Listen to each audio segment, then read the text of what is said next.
Hello everyone and welcome to my channel. आज के video में मैं एक कोरियन मूवी की एक्सप्लेनेशन करूंगी जिसका नाम है फॉरगेटन। ये मूवी एक साइकोलॉजिकल थ्रिलर है जो कि कहानी है एक लड़के की जिसके एक फ़ैसले से उसकी पूरी लाइफ बर्बाद हो जाती है। अगर आपको वीडियो पसंद आए तो लाइक कर दें और चैनल को सब्सक्राइब भी। मूवी स्टार्ट होती है और हम एक लड़के को देखते हैं जिसका नाम जिन होता है। वो नींद से उठा होता है और एक गाड़ी में होता है अपनी माँ, बाप और भाई के साथ। वो लोग अपने नए घर की तरफ जा रहे होते हैं। वो लोग उस घर में पहुँच जाते हैं और जिन को वो घर जाना पहचाना लगता है जबकि वो वहाँ पहली बार आया होता है। तभी उसका बड़ा भाई वहाँ आ जाता है जिसका नाम यू होता है और जिन का ध्यान अपने बड़े भाई की तरफ चला जाता है। वो अपने बड़े भाई को अपना आइडियल मानता है और उसको उस पर बहुत गर्व होता है क्योंकि उसका बड़ा भाई हर चीज़ में फर्स्ट आता है और उसकी कोई भी बुरी आदत नहीं होती, जैसे कि ना ही वो सिगरेट पीता है और ना ही गालियाँ देता है। बट एक साल पहले उसका एक्सीडेंट हो गया था और उसके लेफ़्ट लेग में लिम्प यानी वो एक पैर से लंगड़ा हो गया था। लेकिन उसका भाई अभी भी उसको हीरो मानता है और उसका भाई अभी भी सबका हीरो है। सीन शिफ्ट होता है और हम देख सकते हैं कि घर में सामान शिफ्ट होने लगता है मूवर्स की मदद से। और यू एक कैलेंडर लटकाता है जिसमें डेट 5 मई 1997 की होती है। फिर जिनको पता लगता है कि वो और उसका भाई एक ही रूम में रहेंगे क्योंकि ये पुराने मालिक का कुछ सामान रखा होता है दूसरे रूम में। वो अपना रूम समेट रहे होते हैं तभी यू की मम्मी उसको बुला लेती है और वो चला जाता है जिनको एक वर्कर के साथ अकेला छोड़कर।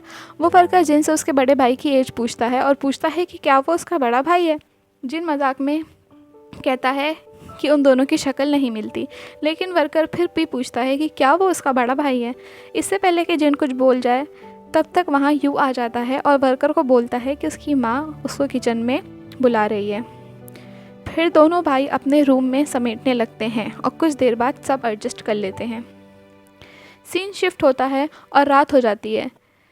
बहुत तेज़ बारिश हो रही होती है और पूरी फैमिली बहुत टेस्टी खाना खा रही होती है नए घर में आने की जश्न में। उसके पापा उन दोनों को फिर याद दिलाते हैं कि उस बंद कमरे में ना जाना क्योंकि ये पुराने मालिक ने बहुत मिन्नतें करी हैं कि उन लोगों को कि वो रूम में कोई ना जाए और ना ही वो रूम खोले।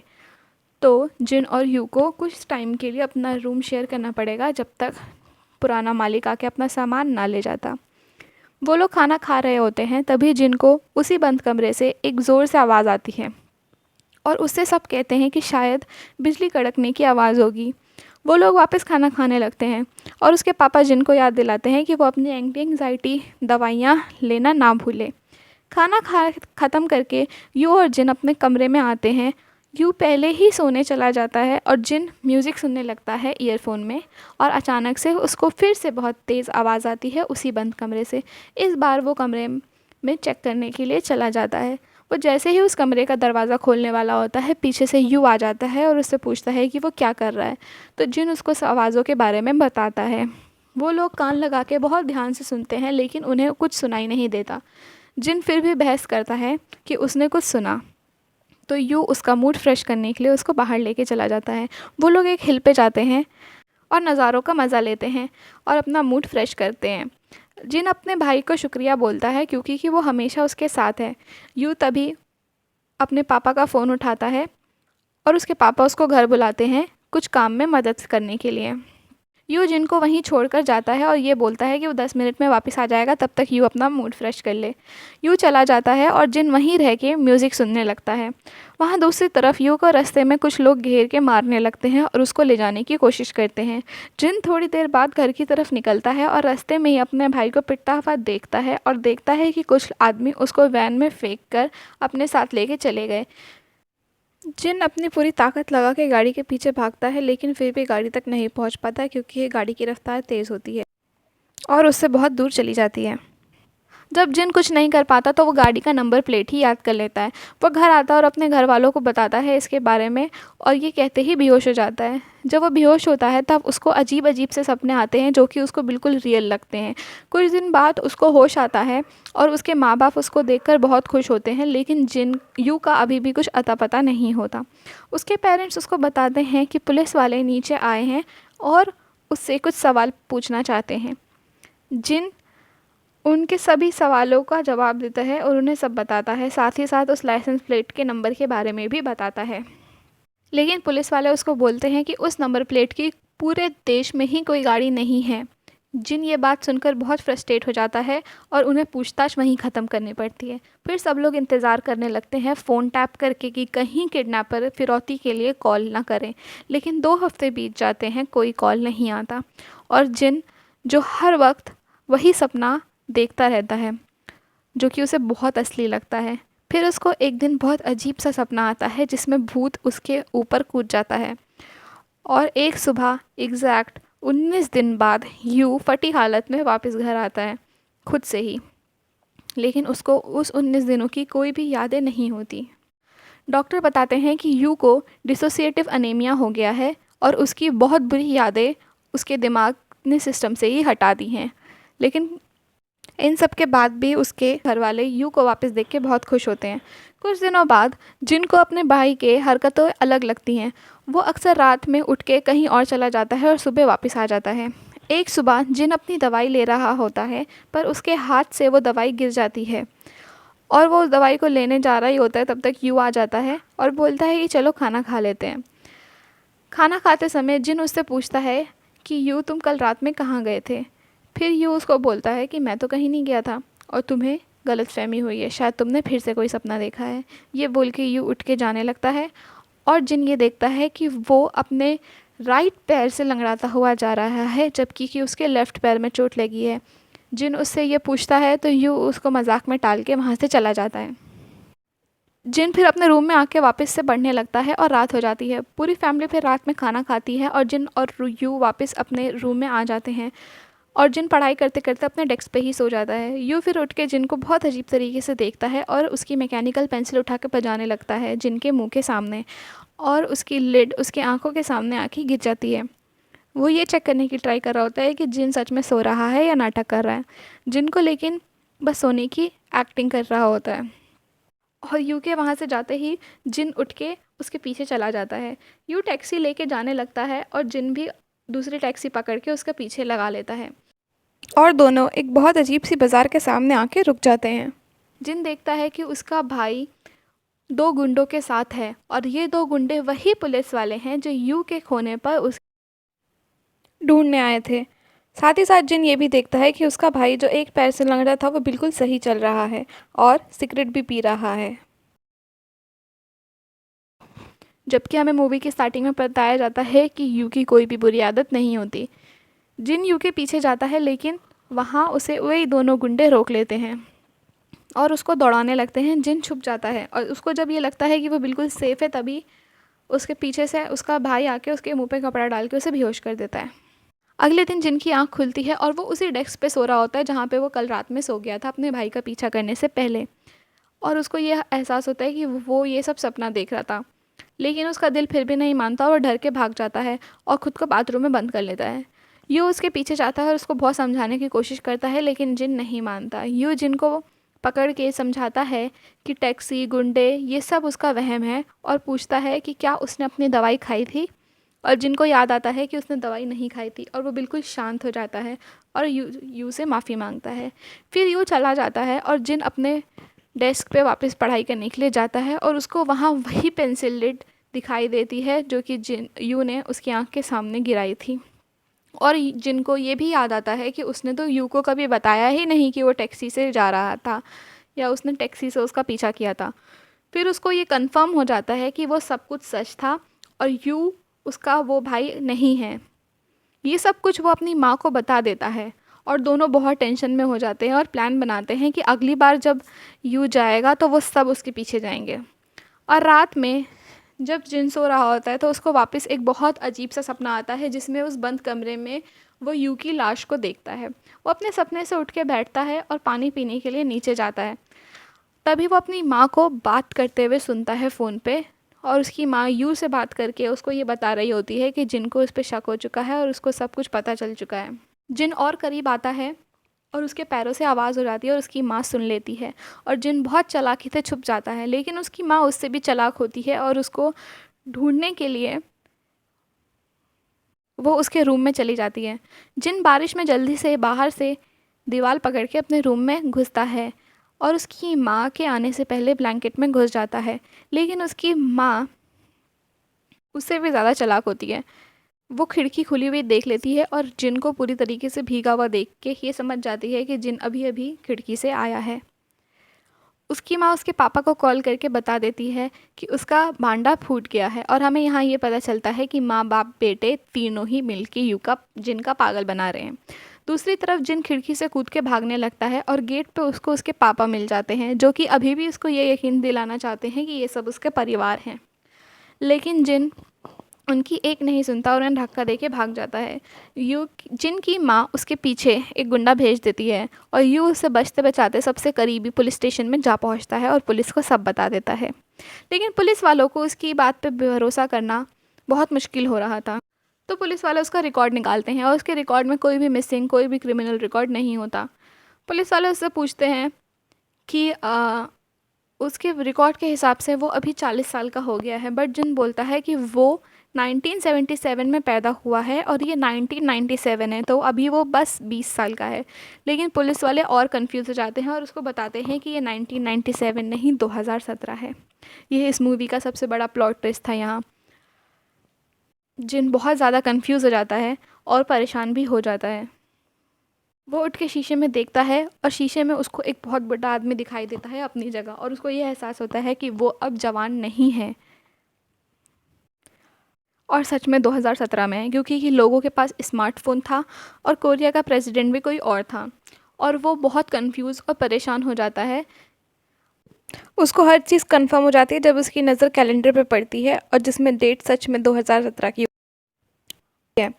गुस्से में वो डायरेक्ट उस घर में चला जाता है और सीधा बंद कमरे में चला जाता है। वहाँ उसको दो पुतले ज़मीन पे पड़े दिखते हैं जिन पे खून लगा होता है। तभी वहाँ उसकी पूरी फैमिली आ जाती है और जिन उनसे पूछता है कि ये सब क्या हो रहा है। जिनका भाई उसको एक मर्डर के बारे में बताता है, जो कि 20 साल पहले उसी घर में उसी कमरे में 1997 में एक माँ और उसकी बेटी का हुआ था। लेकिन पुलिस वाले वो केस सॉल्व नहीं कर पाते और बहुत सालों बाद विक्टिम की फैमिली उस कातिल को ढूंढने के लिए एक प्राइवेट डिटेक्टिव हायर कर लेती है, जो कि यू ही होता है। और 4 साल बाद काफ़ी मेहनत से उन्हें वो किलर मिल जाता है, जो कि और कोई नहीं जिन खुद होता है। टीम उसको किडनैप कर लेती है और उसको खूब मार के उससे कन्फेस कराना चाहती है, लेकिन वो लोग उससे कुछ उगलवा नहीं पाते क्योंकि ये जिन की मेमोरी गायब हो गई होती है उस वक्त की। इसी वजह से यूनिट डिसाइड किया होता है कि वो लोग हिप्नोसिस करेंगे ताकि जिनको सब याद आ जाए, लेकिन उससे भी कोई कुछ फ़र्क नहीं पड़ता क्योंकि कि जिनकी मेमोरी सच में गायब हो चुकी होती है। तभी टीम एक नया प्लान बनाती है और उसको वापस उसी खुशी वाले ज़िंदगी में ले जाएगी जो कि 1997 का टाइम था, और वो सारे चीज़ें वापस दोहराएंगे जिसकी वजह से मर्डर तक वो पहुंचा था और शायद उसकी याददाश्त वापस आ जाए। सब कुछ प्लान के हिसाब से चल रहा होता है, लेकिन यू को पुलिस वाले उठा के लेके चले जाते हैं। तो हमें यहाँ ये पता चलता है कि जो किडनैपिंग हुई थी वो एक्चुअली में किडनैपिंग नहीं थी, यू को पुलिस वाले गिरफ्तार करके ले गए थे। और जिन जो भी आवाज़ें सुनता था वो कमरे में वो उसके आदमी करते थे जब वो सीन को वापस बना रहे होते थे। और जिन जो दवाई खाता था वो उसको हिप्नोसिस में रखने के लिए होती थी। जिनको इस कहानी पे तो भरोसा होता है, लेकिन वो अभी भी ये बोलता है कि उसने कोई भी मर्डर नहीं किया। ये बोल के वो वैन से कूद जाता है। वो लोग उसे पकड़ने की ट्राई करते हैं, लेकिन उल्टा उनका एक्सीडेंट हो जाता है। मौका पाके जिन भागने की कोशिश करता है, लेकिन ट्रक से उसका भी एक्सीडेंट हो जाता है और तब जाके इस हालत में उसको अपनी पुरानी ज़िंदगी की यादें वापस आती हैं। और सीन 1997 के टाइम पे शिफ्ट हो जिसमें वो अपनी असली और खुशहाल फैमिली के साथ होता है। सीन फिर फ्लैशबैक में जाता है तो हम देखते हैं कि जिन अपनी पूरी फैमिली के साथ जा रहा होता है गाड़ी में, और तभी उन लोगों का एक्सीडेंट हो जाता है जिसमें उसके माँ बाप मर जाते हैं, उसका भाई कोमा में चला जाता है। 6 महीनों बाद डॉक्टर उसको बताता है कि उसके भाई की सर्जरी करनी पड़ेगी वरना वो बच नहीं पाएगा। और उस वक्त देश में इकोनॉमी बहुत ख़राब थी जिसकी वजह से नौकरी या काम मिलना बहुत मुश्किल हो रहा था। काफ़ी कोशिशों के बाद भी जिनको कोई कुछ नहीं मिला, तो उसने इंटरनेट पे एक जॉब के लिए पोस्ट किया। तभी उसको एक अनजान आदमी का उसी जॉब पोस्ट पे मैसेज आता है कि वो उसको बोलता है वो उसको पैसे देगा और उसको एक औरत को मारना होगा। पहले तो जिन ये नहीं करना चाहता, लेकिन पैसों के लिए वो हाँ बोल देता है और वो अनजान आदमी उसको एक एड्रेस देता है और घर में कैसे जाना है वो बताता है। और वो उससे बोलता है कि सिर्फ औरत को मारना, उसके 2 बच्चों को हाथ भी मत लगाना। जिन जब घर में जाता है तो वो अपना दिमाग चेंज कर लेता है और वहाँ से जाने लगता है। तभी वो औरत उठ जाती है और जिन के हाथ में चाकू देख के बहुत तेज से चिल्लाती है। तो जिन उसको बोलता है कि चिल्लाना मत, वो बस वहाँ से चला जाएगा और वो औरत चुप हो जाती है। लेकिन तभी उसकी पागल बेटी आती है और बहुत तेज़ चिल्लाने लगती है और ऊपर से भाग जाती है ऊपर वाले कमरे में। और जिन उससे भी बड़ा पागल बाहर भागने की बजाय ऊपर वाले कमरे में उसके पीछे भागता है और गलती से उसको चाकू मार देता है। और जिन बहुत डर जाता है और उससे बगल में बैठ के बोलने लगता है कि इसलिए मैं बोल रहा था कि चिल्लाना मत। तभी उस लड़की की माँ वहाँ आ जाती है और अपनी बेटी को इस हालत में देख के बहुत ज़ोर ज़ोर से चिल्लाने लगती है। जिन गुस्से में आके उसे भी चाकू मार देता है और वहाँ से जाने लगता है। और वो जैसे ही वहाँ से जाता है, वहाँ एक छोटा बच्चा आ जाता है और वो उसको बोलता है कि रूम में जाके, और जिन उसको बोलता है कि वो रूम में जाके 1 से 100 तक गिनती गाए और वो उसकी माँ को वापस ले आएगा। और वो बेचारा मासूम बच्चा वो करता भी है। बाहर जाते वक्त जिन फैमिली फ़ोटो को देखता है और उसमें उसको पता चलता है कि ये फैमिली उसी डॉक्टर की थी जो कि उसके भाई का इलाज कर रहा है। दूसरी तरफ डॉक्टर को दिखाया जाता है जिसको उसका बेटा फ़ोन करके बताता है कि उसकी माँ और बहन सांस नहीं ले रहे और ज़मीन पे पड़े हैं और उनमें से खून निकल रहा है। डॉक्टर को लेकिन सिर्फ अपनी बेटी की परवाह होती है और वो जल्दी से वहाँ जाने लगता है। तभी वहाँ जिन आ जाता है और उस डॉक्टर से बोलता है कि आपने ऐसा क्यों किया। तो डॉक्टर ने उसे बताता है कि वो अपनी बीवी के पैसों, इंश्योरेंस के पैसों से अपने बच्चों को सड़क पे लाने से बचाना चाहता था। लेकिन डॉक्टर ने सिर्फ उस औरत को मारने के लिए बोला होता है और जिन ने उसकी बेटी को भी मार दिया होता है। तो डॉक्टर को इस पर बहुत गुस्सा आता है और वह जिन को भी मारने की ट्राई करता है। वो जिन को छत से फेंकने की ट्राई करता है बट उल्टा खुद ही गिर जाता है और मर जाता है। फ्लैशबैक ख़त्म होता है और जिन प्रेजेंट में हॉस्पिटल में आँख खुलती है और वो आदमी जो कि उसके बड़े भाई बनने की एक्टिंग कर रहा था वहीं उसका वेट कर रहा होता है। वो जिनके ग्लूकोज़ में जहर वाला इंजेक्शन डालने वाला ही होता है। तभी जिन उसको बोलता है कि विक्टिम की फैमिली से माफ़ी मांग लेना। तो उस आदमी को उम्मीद जागती है कि शायद जिन को सब कुछ याद आ गया है और वो उससे पूछता है कि उसको ये मर्डर करने के लिए क्या उस औरत के हस्बैंड ने बोला था। और वो आदमी उसको बताता है कि वही विक्टिम की फैमिली है और वो वही बच्चा है जो कि जिन ने जिसको उस रात नहीं मारा था। और वो बहुत झेला है बड़ा होता हुआ। उसे अनाथ आश्रम में डाल दिया गया था और उसके इंश्योरेंस के पैसे उसके रिश्तेदारों ने हड़प लिए थे। और वो फिर से उससे पूछता है कि क्या उसको उसके बाप ने बोला था कि उसकी माँ को मार दे, क्योंकि उसकी माँ की मौत से पहले उसके पापा ने बहुत सारे इंश्योरेंस करवाए थे उसकी माँ के। बट जिन झूठ बोल देता है कि सब उसने खुद किया। लेकिन उसको उसकी बात पे भरोसा नहीं होता और शक यकीन में बदल जाता है और उसके सामने एक कड़वा सच आ जाता है। और लास्ट में दोनों ही सच बर्दाश्त नहीं कर पाते। जिन ये सच नहीं बर्दाश्त कर पाता कि उसने एक पूरी फैमिली को मार दिया और यू ये सच नहीं बर्दाश्त कर पाता कि उसके बाप ने ही उसकी पूरी फैमिली तबाह कर दी। एक तरफ यू ज़िंदगी से हार के खिड़की से कूद के अपनी जान दे देता है, दूसरी तरफ जिन वही जहर वाला इंजेक्शन लेके खुद को लगा लेता है और मर जाता है। मूवी यहाँ ख़त्म हो जाती है दोनों की मौत के साथ। फिर मूवी में एक क्रेडिट सीन आता है जो कि 1997 का होता है, जिसमें जिन उसी जगह पे होता है और उसके सामने एक छोटा बच्चा आता है। वो छोटा बच्चा और कोई नहीं यू खुद होता है और वो भाग के उसी फैमिली के पास जाता है जिसको आगे चल के जिन मारने वाला था। किसने सोचा होगा उस टाइम पे कि ज़िंदगी ऐसा मोड़ लेगी। जिन यू को बहुत प्यार से देखता है और अपनी फैमिली के पास चला जाता है।